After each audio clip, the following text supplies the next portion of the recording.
All right, question number 10 का part 6 पे problem आ रही है, तो हम पहले वो डिस्कस कर लेते हैं।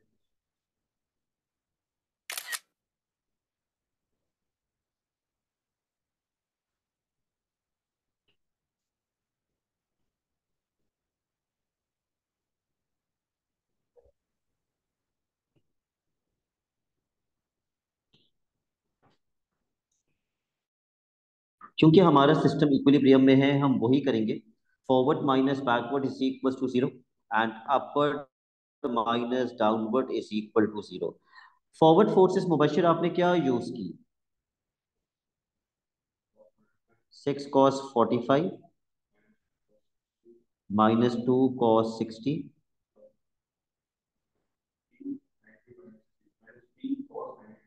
Yes. -p cos 90 - theta is equal to zero. अच्छा, इसका आंसर तो आप मुझे कैलकुलेटर यूज करके बता दीजिए कितना आ रहा है।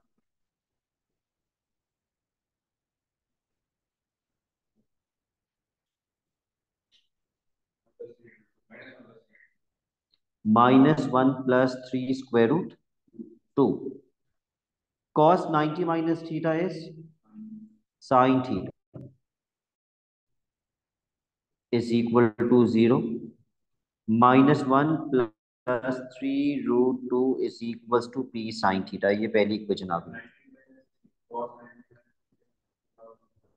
हाँ, और sin 90 - थीटा cos थीटा होता है। ये एएस की मैथ में, yes, it's a part of as math, ये हम पढ़ चुके हैं। अब दूसरी इक्वेशन कैसे बनेगी? y कंपोनेंट का resultant, which is going to be 6 sin 45 plus 2 sin 60 minus p sin 90 minus theta minus 4 is equals to 0। अच्छा, इस सब का आंसर फिर आप मुझे कैलकुलेटर से बता दीजिए, including -4। 6 sin 45 plus 2 sin 60 minus 4।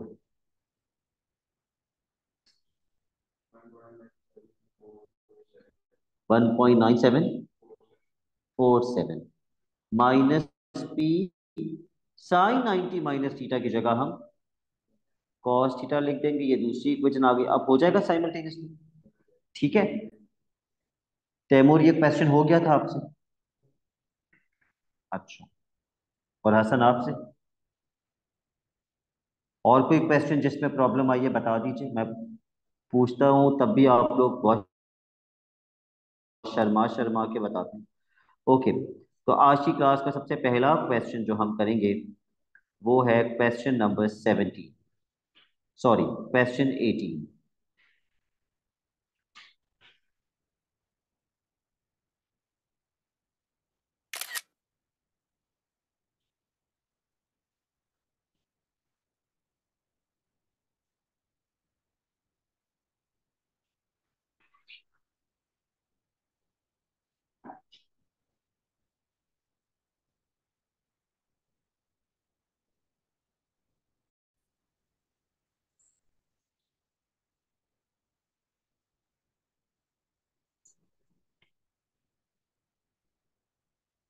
पढ़ लिया आप लोगों ने क्वेश्चन? सबसे पहले तो आप अपनी हेल्प के लिए you should draw a vertical dotted line, जैसे नॉर्मली बनी हुई होती है, एंड हॉरिजॉन्टल डॉटेड लाइन।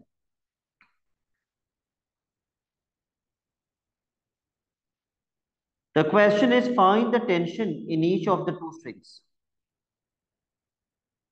अगर पार्टिकल यहां है तो इस स्ट्रिंग में भी टेंशन प्रोड्यूस होगी और इस स्ट्रिंग में भी टेंशन प्रोड्यूस होगी। बट द थिंग इज कि टेंशन का डायरेक्शन किस तरफ होगा, वो बहुत इंपॉर्टेंट है। नॉर्मली डायरेक्शन कहाँ होते हैं? Towards the support. और सपोर्ट ये है, this is the support, towards the source या टुवर्ड्स द सपोर्ट। तो टेंशन का डायरेक्शन किस तरफ होगा? अपवर्ड्स, इधर भी और इधर भी। क्या ये दोनों टेंशन सेम होंगी? नहीं, ये एक अलग फोर्स होगी, ये एक अलग फोर्स होगी। ऑब्वियसली एंगल भी अलग अलग है तो फोर्स भी अलग अलग होगी। तो एक फोर्स को हम कह देते हैं, इसको कह देते हैं T1, और इसको कह देते हैं T2। और हमें तो एक और फोर्स यहां पे भी लगेगी इस 10 किलोग्राम की पार्टिकल पे। यस, डाउनवर्ड, जो कि इसका क्या होगा, wait. Because W is equal to mg, इसका वेट होगा 10g। Yes, g is acceleration due to gravity. अच्छा, g की वैल्यू मैकेनिक्स के अंदर हम लोग 9.8 नहीं यूज करते, 10 यूज करते हैं। ठीक है, g की वैल्यू 10 होती है। सारी फोर्सेस यहां लग रही है, तो मेरे पास एक्स एक्सिस के साथ एंगल्स होना जरूरी है, और वो मुझे पता है। ये देखो z बन रहा है, तो ये एंगल 30 हो जाएगा। और ये उल्टा z बन रहा है, तो ये एंगल 60 हो जाएगा। इसको 30 मार्क कर लीजिए, और इसको 60 मार्क कर लीजिए। इसलिए आपके पास बुक होना जरूरी है। हम जितने क्वेश्चंस करेंगे, आप लोग बुक के अंदर डायग्राम में फोर्सेस मार्क करेंगे। जब आप फोर्सेस मार्क ही नहीं कर रहे होंगे अभी, तो आप पेपर में कैसे अटेम्प्ट करेंगे? सिर्फ देखने से थोड़ी होगा। चलो, अब एक्स कंपोनेंट और वाई कंपोनेंट निकालते हैं इसका। बताइए, what is the forward force? T1 cos 30 minus, मैंने ये एंगल 30 गलती से लिख दिया, this angle is 60 degrees. Okay, minus T2 cos 60। और कोई हॉरिजॉन्टल फोर्स? और कोई नहीं है, इज इक्वल टू 0। तो इधर से एक इक्वेशन बना लेते हैं। 0.866 T1 minus 0.5 T2 is equal to 0। Equation number 1। आप इसको एग्जैक्ट भी बना सकते थे, मैंने डेसिमल बना दी। Okay, let's do the Y component now. बताइए, upward force T1 sin 30, there is one more upward force, plus T2 sin 60 minus 10, 10, no, 10g is equal to 0। 10 तो मास है, फोर्स नहीं है। Force is the weight which is 10g। तो use your calculator.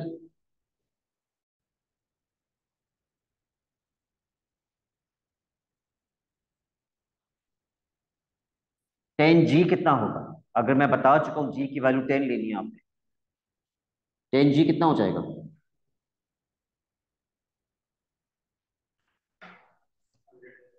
100 हो जाएगा, because g is 10। ये आपकी दूसरी इक्वेशन आ गई। जिसको भी आप बोलेंगे सब्जेक्ट बनाने के लिए, मैं उसको सब्जेक्ट बना दूंगा। जिस भी इक्वेशन से आप बोलेंगे, उस इक्वेशन से बना दूंगा। बताइए, किसको सब्जेक्ट बनाना चाह रहे हैं आप? पहली इक्वेशन से T1। ओके, पहली इक्वेशन से T1 को सब्जेक्ट बना देते हैं। सबसे पहले 0.5 T2 वहां जाएगा, और फिर 0.866 वहां जाके डिवाइड हो जाएगा। वो आपने मुझे कैलकुलेटर से बताना है। 0.5 डिवाइडेड बाई 0.866,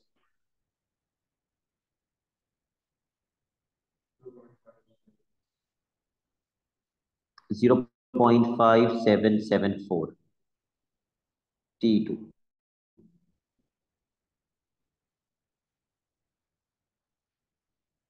इस T1 की वैल्यू T1 में पुट कर देते हैं।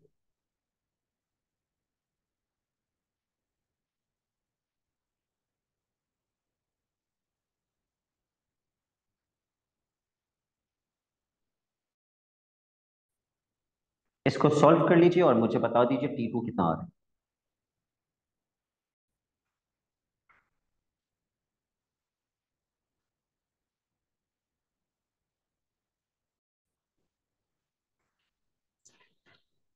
कितना आ रहा है T2? 86.6।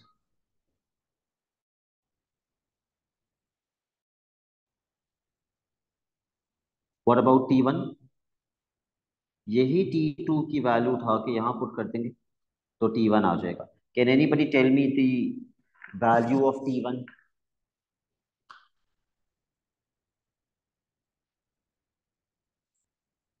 50 एग्जैक्ट।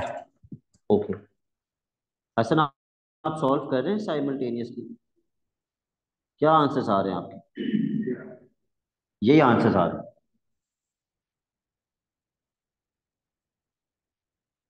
एक बार दोबारा क्वेश्चन पढ़ लीजिए, क्वेश्चन क्या था? Find the tension in the two strings. तो एक स्ट्रिंग की टेंशन आ गई 50 और दूसरी स्ट्रिंग की टेंशन आ गई 86.6। ठीक है, let's go on to the next question which is again a similar question. तो थोड़ी अंडरस्टैंडिंग हमारी और क्लियर हो जाएगी इस टाइप के क्वेश्चंस की।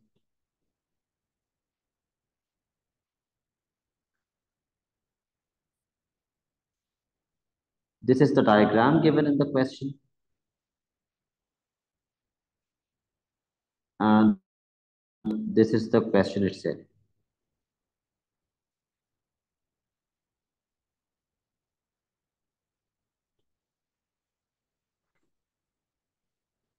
Again, सबसे पहला काम हम क्या करेंगे?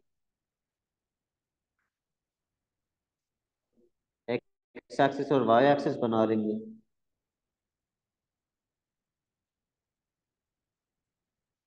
फिर हम सबसे पहले मैं डाउनवर्ड फोर्स लगा रहा हूँ,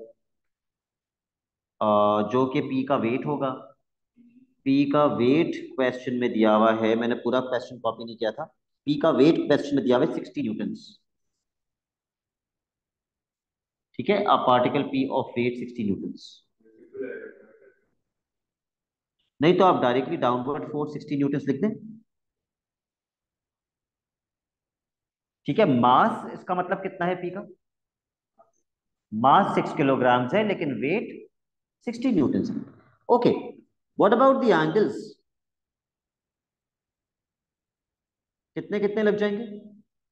30 degrees on the right and 40 degrees on the left.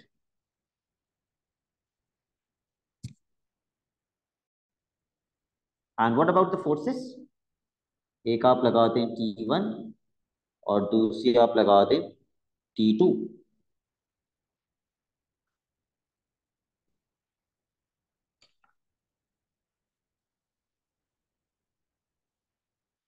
Okay बताइए तैमूर, एक्स कंपोनेंट का रिजल्ट। अच्छा एक चीज और, हम इक्वल टू जीरो क्यों कर रहे हैं? डज द क्वेश्चन मेंशन कि ये इक्विलिब्रियम में? लेट्स सी, लिखा हुआ है। ठीक है, इक्विलिब्रियम में है। ओके तो हम इसी इक्वल टू जीरो कर सकते हैं। जी तैमूर बताइए। T1 cos 30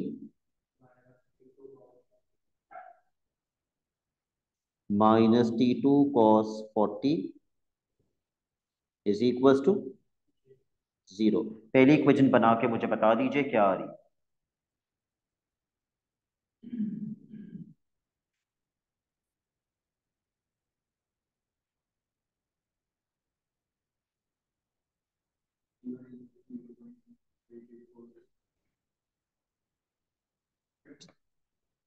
T1 is equal to, उसने T1 को सब्जेक्ट बना दिया ना, 0.8846 T2। ठीक है, आप ऐसे लिख सकते हैं, आप चाहें तो T1 को सब्जेक्ट बना के लिख सकते हैं, इसमें कोई मसला नहीं है।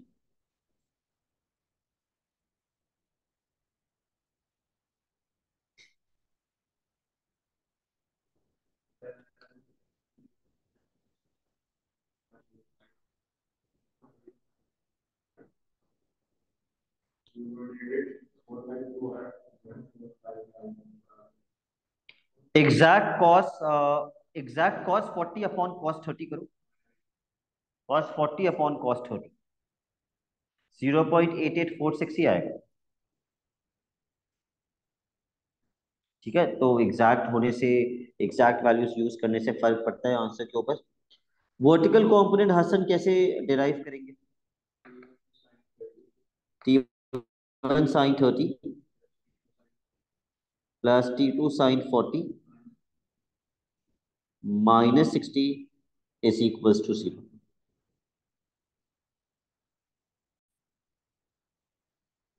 Sign 30 is 0.5।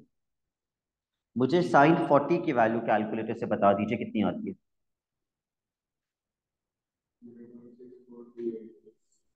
0.6428।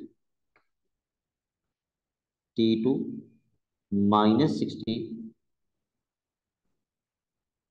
Is equal to 0। अब हम T1 के अंदर T1 की वैल्यू इनपुट कर देंगे।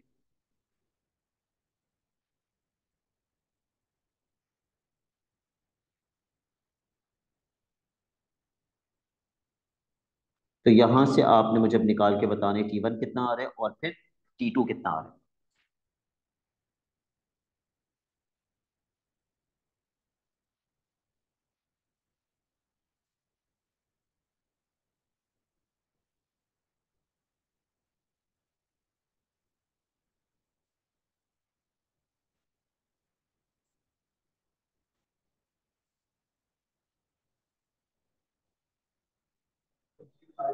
Yes. 55.3 या 65? 55.3 न्यूटन्स। और T2?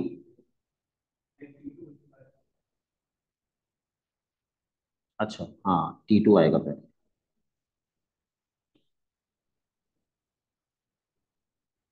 T2 is 55.3 newtons and T1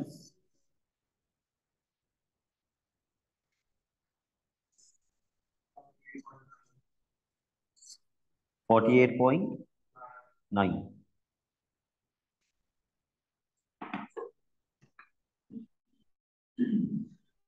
48.9 Newton's.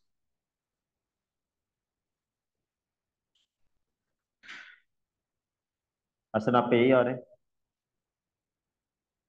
दुआ, are you getting the same answer? जी सर। ओके, एक और थोड़ा सा मिलता जुलता क्वेश्चन करते हैं before we go forward on to other questions. Yes, question number 33।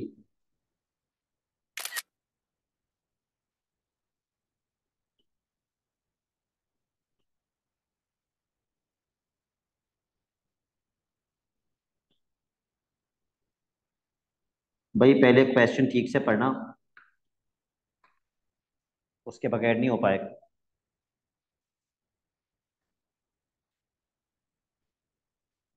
भले आपको 2 मिनट लग जाए, but read the question first.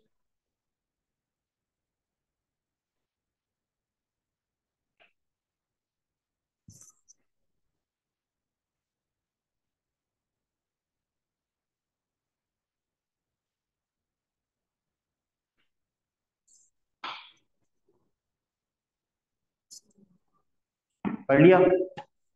Okay. कहां पे, वो कौन सा मेरा पॉइंट होगा जहां पर मैं सारी फोर्सेस लगाऊंगा?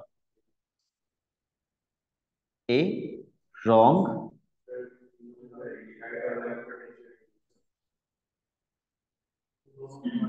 Okay, A, I am sorry, A is correct. Point A पे सारी फोर्सेस लगेगी। तो ए पर हम एक्स एक्सिस और वाई एक्सिस बना लेते हैं। ठीक है। ए पे डाउनवर्ड फोर्स कितनी लग रही है? 5 न्यूटन। ये हो गई आपकी टेंशन 1 और ये हो गई टेंशन 2। लेकिन उसने टेंशन 1 और टेंशन 2 का नाम दिया हुआ है। ये जो W2 है, यही तो W2 है। ये एक ही तो फोर्स है जो यू जाके यू जा रही है। और ये जो W1 है वो ये वाली फोर्स है W1। भले वो लिखी भी यहां पर है लेकिन वो लग तो यूं ही रही है ना, यूं जाके यूं जा रही है। तो ये हो गई W2 और ये हो गई W1। एक्स एक्सिस के साथ मुझे एंगल्स बता दीजिए। राइट वाला एंगल एक्स एक्सिस के साथ कितना होगा? 90 - 60 विच इज 30 डिग्रीज। और लेफ्ट वाला 90 - 40 विच इज 50 डिग्रीज। क्या सिस्टम इक्विलिब्रियम में है? यस। तो हम कंपोनेंट्स को जीरो से इक्वेट कर सकते हैं। हॉरिजॉन्टल कंपोनेंट मुबशिर क्या होगा इसका?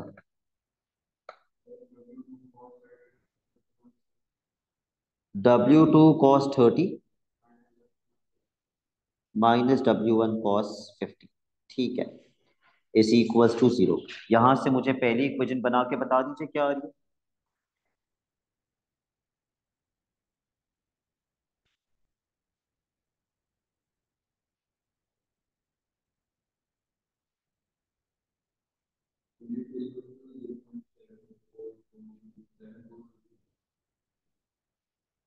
आपने W2 को सब्जेक्ट बनाया है। Okay, W2 is equals to 0.77742 और एक्यूरेसी बताओ। 3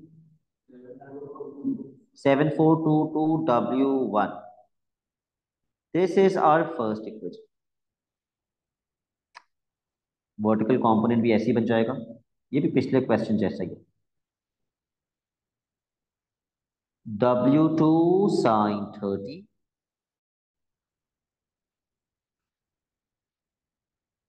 plus W1 sin 50 -5 is equals to 0।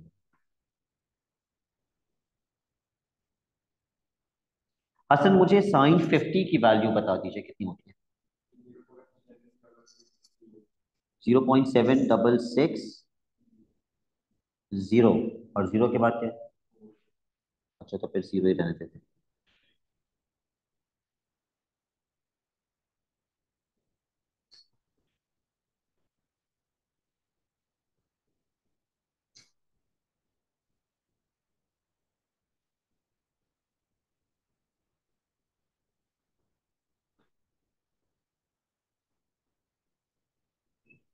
इसको सॉल्व करके आपको पहले W1 की वैल्यू मिल जाएगी और फिर W2 भी मिल जाएगा।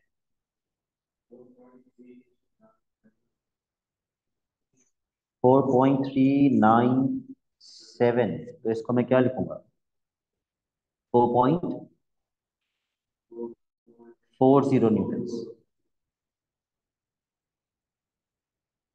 और फिर W2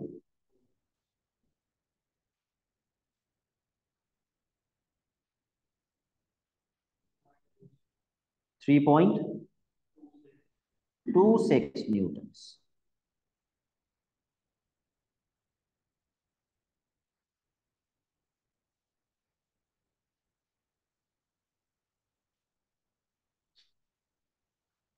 okay, 3.26।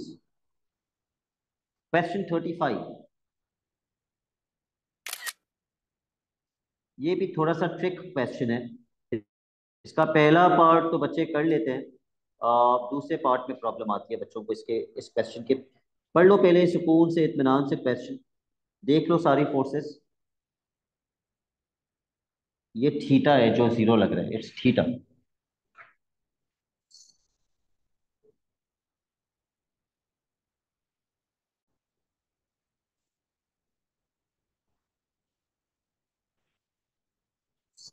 The key word in the question is equilibrium.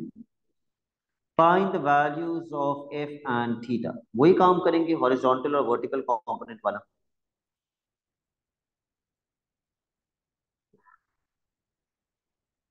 बताइए दुआ, हॉरिजॉन्टल का क्या किस तरह करेंगे? Sir 7 - f cos theta. 7 - f cos theta is equals to 0।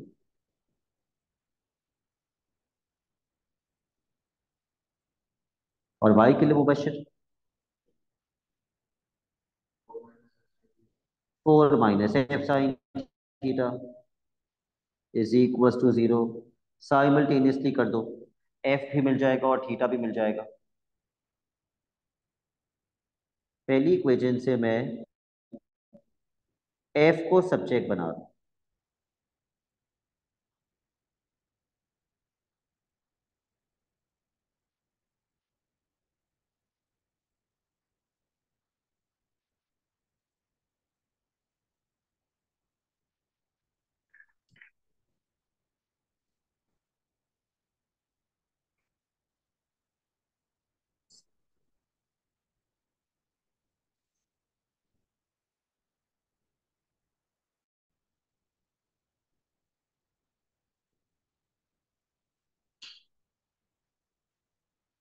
मेरा थीटा आ रहा है tan inverse 4/7 which is 29 29 degree. Okay 29.7 7 के बाद क्या था ओके तो ये राउंड ऑफ नहीं होगा थीटा भी आ जाएगा तो एफ भी आ जाएगा ये थीटा की वैल्यू यहां पुट कर दीजिए थीटा में तो एफ की वैल्यू निकल जाएगी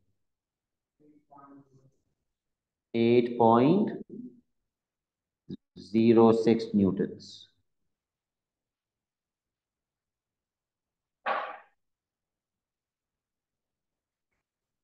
but the trick lies in part B.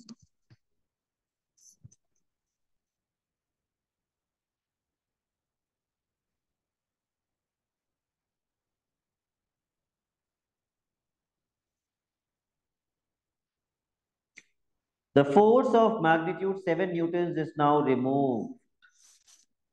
State the magnitude and direction of the resultant of the remaining two forces.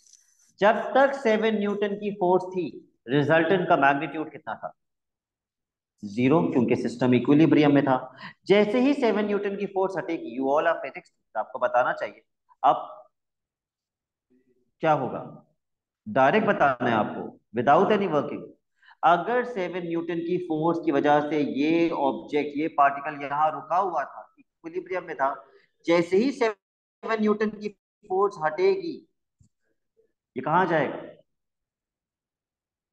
Yes ये लेफ्ट पे चला जाएगा ऑपोजिट डायरेक्शन में जाएगा अच्छा उसने क्या क्या पूछा है magnitude state the magnitude and direction of the resultant what will be the magnitude of the resultant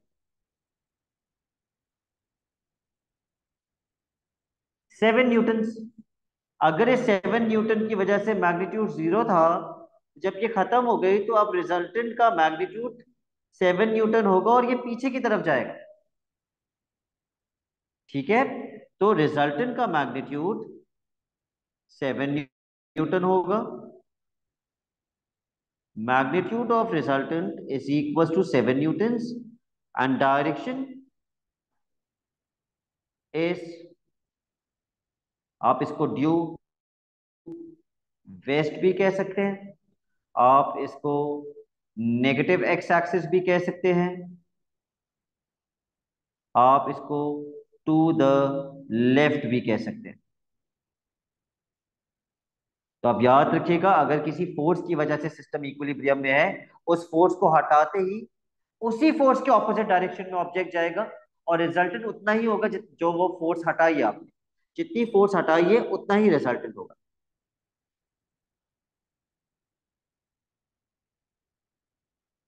okay 34 अभी नहीं करेंगे हम लोग अभी हम करेंगे 31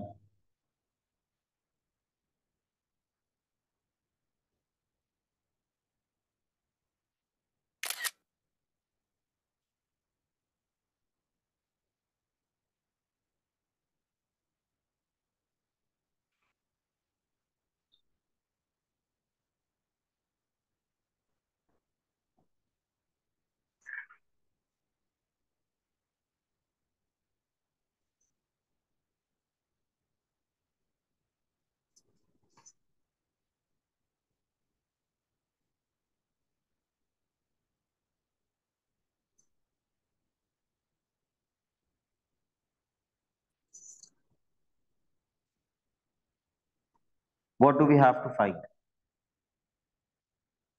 द टेंशंस ओके सारी फोर्सेस किस पॉइंट पे लगेंगी पी पे सारी फोर्सेस पी पे लगेंगी तो पी पे एक्स एक्सिस तो बना हुआ है वाई एक्सिस मैं बना लेता हूँ what should I call this T1 and this T2 क्योंकि टेंशन हमेशा सपोर्ट की तरफ जाती है इसको मैंने कह दिया T1 इसको मैंने कह दिया